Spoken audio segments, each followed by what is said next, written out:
بسم اللہ الرحمن الرحیم۔ آل عمران نام۔ اس صورت میں ایک مقام پر آل عمران کا ذکر آیا ہے، اسی کو علامت کے طور پر اس کا نام قرار دے دیا گیا ہے۔ زمانہ نزول اور اجزاء مضمون۔ اس میں 4 تقریریں شامل ہیں۔ پہلی تقریر آغاز صورت سے چوتھے رکوع کی ابتدائی 2 آیتوں تک ہے اور وہ غالباً جنگ بدر کے بعد قریبی زمانے ہی میں نازل ہوئی ہے۔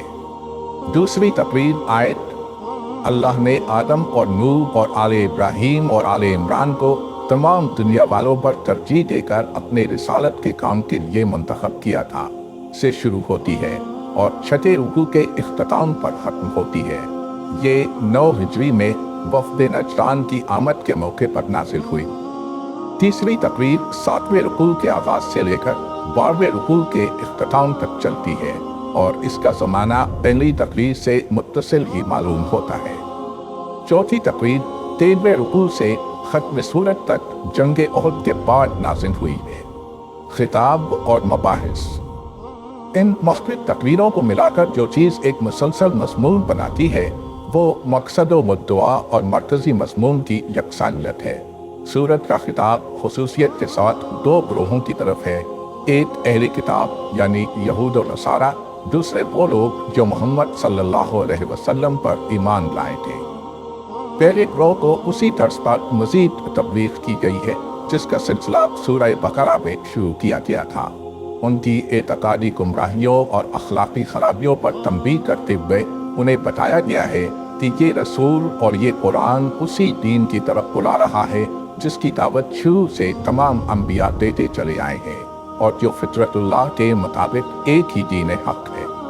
اس دین کے سیدھے رستے سے ہٹ کر جو راہیں تم نے اختیار کی ہیں وہ خود ان کتابوں کی روح سے بھی صحیح نہیں ہیں جن کو تم کتب آسمانی تسلیم کرتے ہو، لہٰذا اس صداقت کو قبول کرو جس کی صداقت ہونے سے تم خود بھی انکار نہیں کر سکتے۔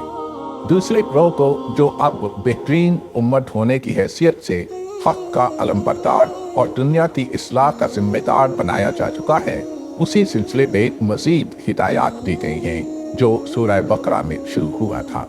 انہیں پچھلی امتوں کے مذہبی و اخلاقی زوال کا عبرتناک نقشہ دکھا کر متنبع کیا گیا ہے کہ ان کے نقش قدم پر چلنے سے بچیں۔ انہیں بتایا گیا ہے کہ ایک مسلح جماعت ہونے کی حیثیت سے وہ کس طرح کام کریں اور ان اہل کتاب اور منافق مسلمانوں کے ساتھ کیا معاملہ کریں جو خدا کے راستے میں طرح طرح سے رکاوٹیں ڈال رہے تھے۔ انہیں اپنی ان کمزوریوں کی اصلاح پر بھی متوجہ کیا گیا ہے جن کا ظہور جنگ احد کے سلسلے میں ہوا تھا۔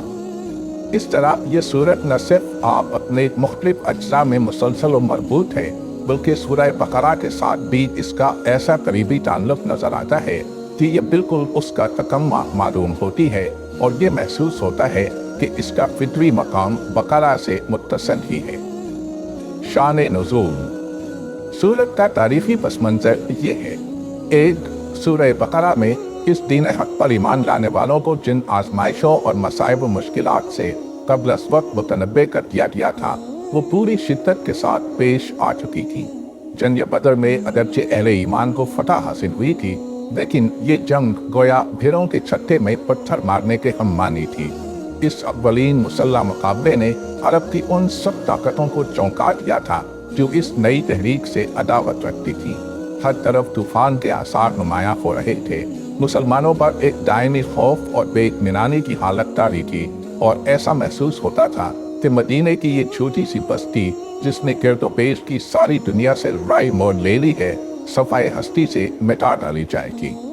ان حالات کا مدینے کی معاشی حالت پر بھی نہایت برا اثر پڑ رہا تھا۔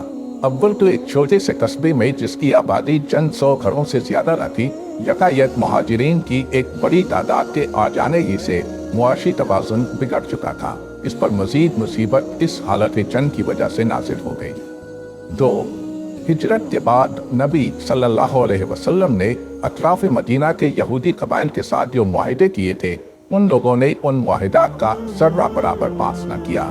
جنگ بدر کے موقع پر ان اہل کتاب کی ہمدردیاں توحید و نبوت اور کتاب و آخرت کے ماننے والے مسلمانوں کی بجائے